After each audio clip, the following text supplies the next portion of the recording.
On se retrouve dans quelques minutes. Je vous laisse prendre la direction de Gardaïa, une des 5 cités de la vallée de l'Oued Mzabi, à 600 km au sud d'Alger.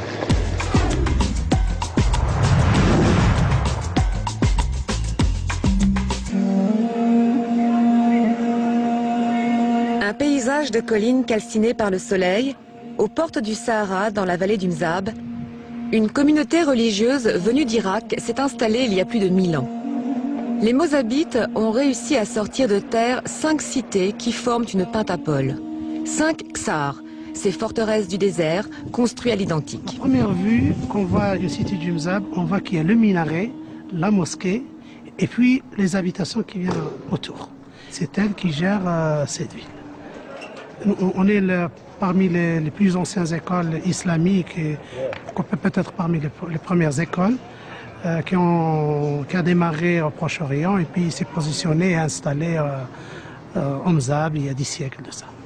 Une école de pensée dictée par un code moral très strict, inspiré du Coran. Sunnites de confession ibadite, leur mode de vie, structure sociale, architecture sont calqués sur le livre sacré.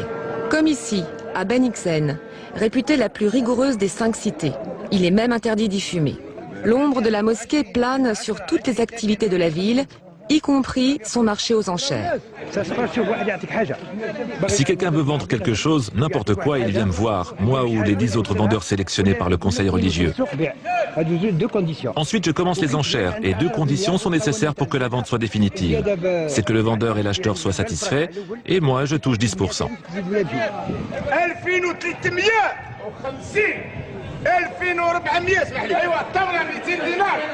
C'est la mosquée qui régente le marché pour que le marché ne soit pas un espace où se déroulent des activités contraires peut-être à la religion.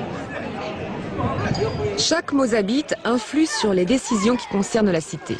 Les familles se regroupent et désignent un membre de leur fratrie pour les représenter au Conseil des notables. Nous, on est là à la disposition des citoyens. Les gens nous consultent pour des médiations, pour la résolution des conflits. Oui, on essaie de régler les problèmes avant d'arriver entre les mains de la justice. Et il y a beaucoup de conflits qui se résolvent entre familles, dans la communauté. Rigueur, labeur, solidarité, ces doctrines ont permis aux Mozabites de convertir une terre aride en paradis terrestre. Chaque ksar possède sa palmeraie artificielle, créée à la force du poignet et de la foi, alimentée par un système d'irrigation de sources presque divines. Les premiers Mozabites ont réussi à capter l'eau de l'Oued en creusant des galeries au XVIe siècle. Quand il pleut, les ruelles sont inondées. L'eau est alors répartie entre chaque jardin et c'est encore la mosquée qui décide de la taille de l'ouverture.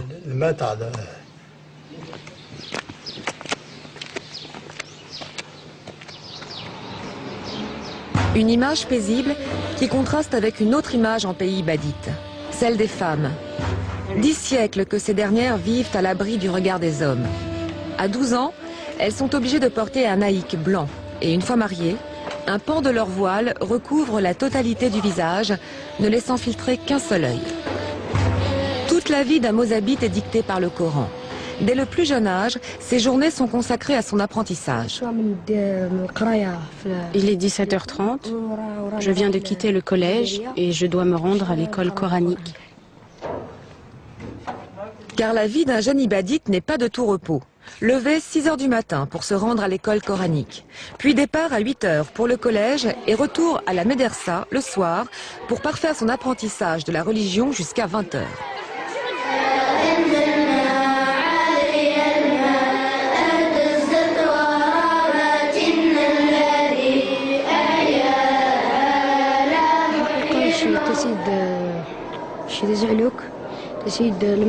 Ça ne me fatigue pas, j'ai l'habitude. Je vais bientôt pouvoir réciter le Coran par cœur. Ça m'apporte beaucoup. Ça me permet surtout de devenir un homme. C'est vrai que c'est une école qui apprend la rigueur, mais ici tout l'environnement apprend la rigueur, puisque pour survivre dans une région pareille, désertique et hostile, il faut une certaine dose de rigueur et d'effort. Donc ça, ce sont des valeurs qui se sont perpétuées. il continue encore aujourd'hui. C'est pas du fanatisme religieux. Quoique la religion conditionne la vie ici, mais c'est une école qui prêche la tolérance, par exemple, le respect des autres religions. C'est un petit peu ça. Donc nous avons été élevés comme ça, nous avons été élevés dans ces valeurs.